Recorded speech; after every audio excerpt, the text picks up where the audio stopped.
Humanitarian's Life with Viki. Hi, Viki. Hi, Asel. Hello, everyone. Good morning, good day, and good evening, depending on where you're watching us. So, Viki proposed that we talk about adrenaline and how to move or transition from adrenaline fueled life to a sustainable life, if we can call it that way. Or some people may be calling it from surviving life to a thriving life, right? Whichever the way you want to see this. And some people, rightly so, ask the question of themselves as to why should I give up my adrenaline fueled life? Isn't that all life is about, right? And this is the topic that we want to address basically. So, Vicky, maybe the first question that we can address is why should we even think about giving up our adrenaline filled life, right? Doesn't it make sense that we just keep having adrenaline from one place to another? What would you say? Yeah, that's a great question. Thank you, Asel. And I think the first part of the answer is really in defining adrenaline life, because Yeah. there are several ones. There are the ones that is really the fight or flight mode that is maybe triggered when there is emergency operation, when we are really fearful, where it's really about bare survival. And that's a like if we go back, we realize in history that we realize that this was a mode that our predecessors thousands and thousands of years ago developed this mechanism to escape lions and predators, etc. But we mostly not always don't need that sort of an answer, and it's really good on short term protection of ourselves, physical protection from some natural disasters or something of outside of ourselves. But to spend long time in this mode is really not healthy. And but here we are talking about the extreme one, right? Like in the past maybe there were lions that were on and every village where we used to live like thousands of years ago, and so we needed to develop this agility.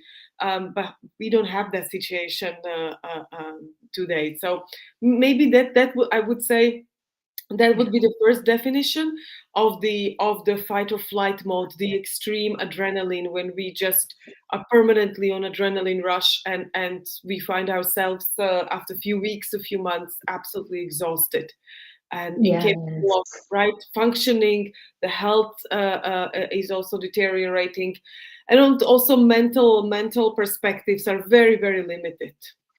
Yes, I love the way that you're saying that we need to define for ourselves how that adrenaline life looks like for us. The other way I think that a lot of people define that you may watch out for yourself is I think when we on purpose keep putting ourselves in situations where you we want to keep proving ourselves or proving to others or competing with others, Yeah. which also trigger those flight or fight reactions, right? A nervous system getting activated. And I think this is also because we believe some deep somewhere that we're not, we need to like show what we're capable of, or we need to show that we are deserving this position. We need to show that we're deserving this money or whatever it is that we're trying to prove. And I think this might be also fueled with adrenaline, where we constantly are in the process of getting somewhere or getting to feel good if we get the reaction from others, right? And feeling bad if we don't get the reaction of how we're actually capable of XYZ things.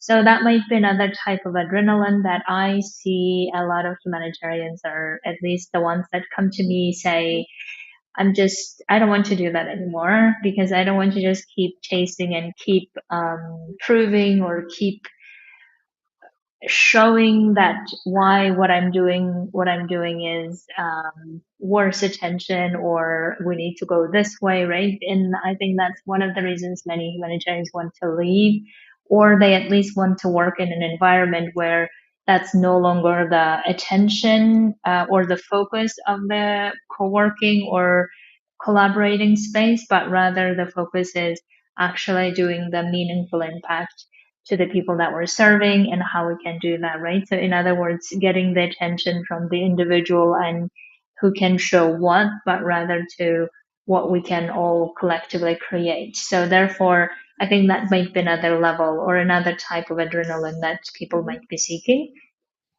And I think then we can go to the opposite of when we want to go to the life where we no longer want to be Mhm. like surviving anymore, right? The life where we don't want to be proving anymore. Then I think a lot of questions come up as Mhm. to, well, is that really it, or this is really what I was going for? So how do you suggest Vicky handling those type of situations? Yeah.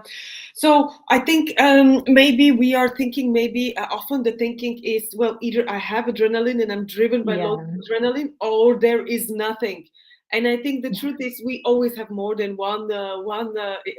one solution or one vision. There is always so many different colors or so many different options that we need to really create ourselves. So how is it that I want to live? Do I want to have, like, what is it? Adrenaline? Does it mean excitement? Do I have more excitement? And really, that is up to us to define, or up to the person to define what is the exciting thing you want to have in your life, whether in your career or private life, or how do you design that life. And I think that's a question really that one needs to ask. I think what maybe just to go still to the first question, I think it would be also important to identify for the people who are really struggling with this, to identify how does it look like, how do I know I'm in survival mode, because very often we may be just for months and months and maybe even years be in this mode and not even realize, think that it is okay, and actually maybe it's not really okay for on long-term perspective. So I would say that is also important to keep in mind.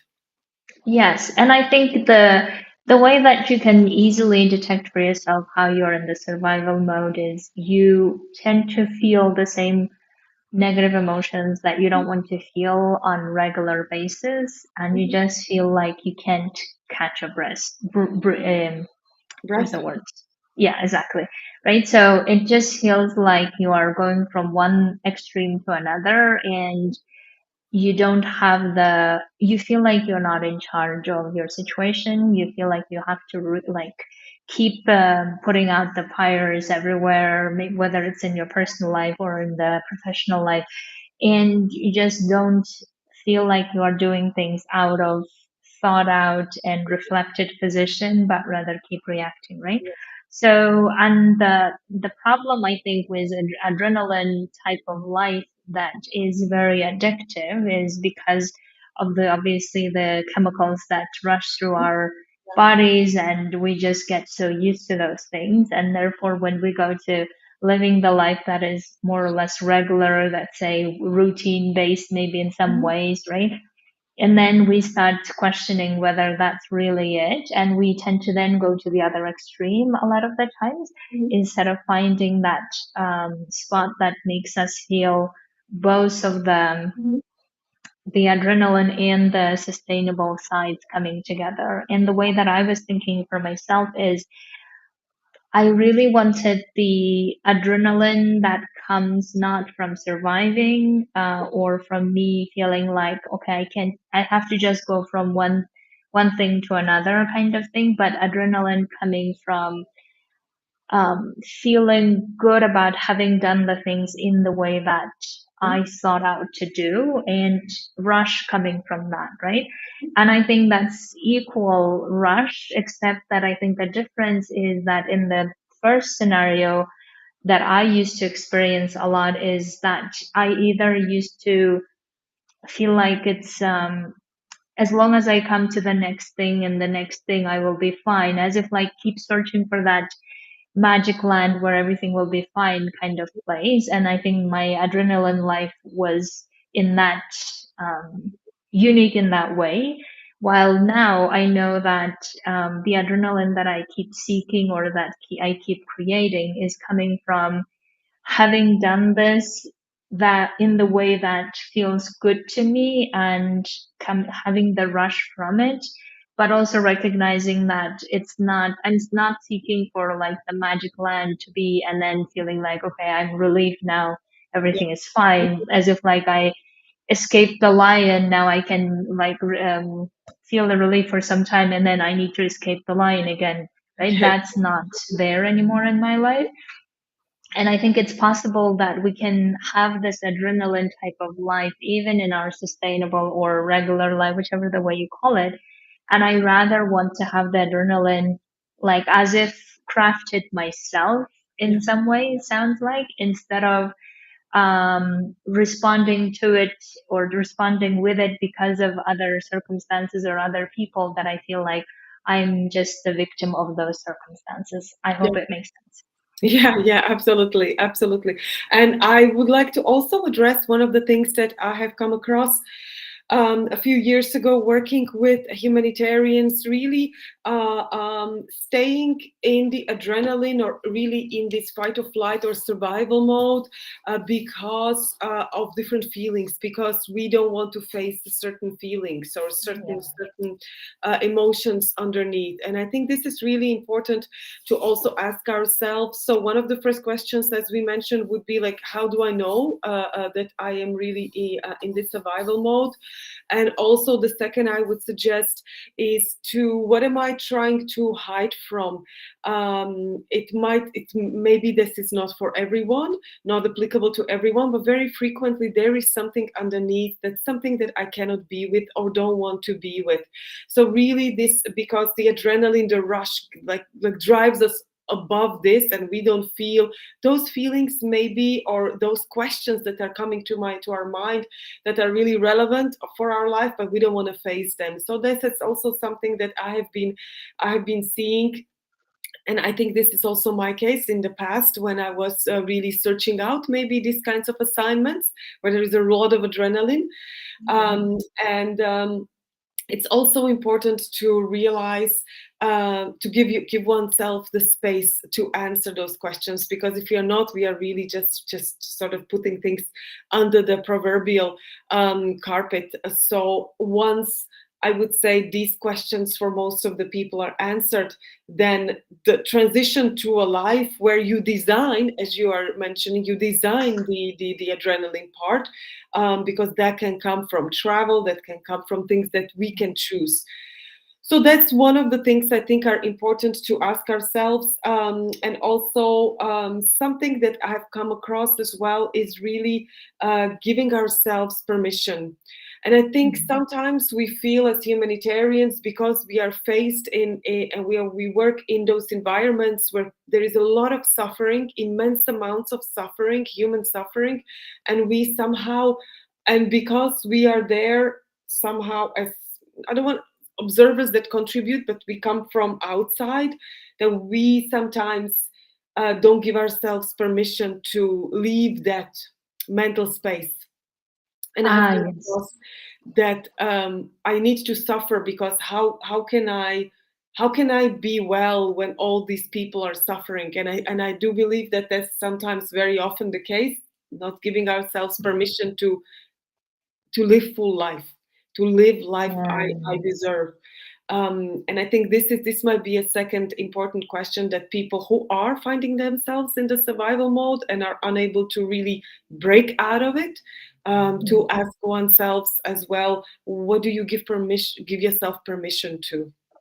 Yes, I love that. And I actually have my like own personal example of how that was happening, where I used to go to duty stations so that I felt like as if I want to just recklessly experience certain feelings, Hmm. because the pain was, I think, so hard to bear. That's how I experienced it, right? So I went through a very bad breakup, and I went to the other extreme of not feeling those bad breakup. I went to the other extreme of dating whoever I could, and going to the like, I had this feeling that I was at the distracting myself level of just numbing myself, where I just didn't want to feel, I think, right? And I think this is another type of adrenaline rush that, Mhm.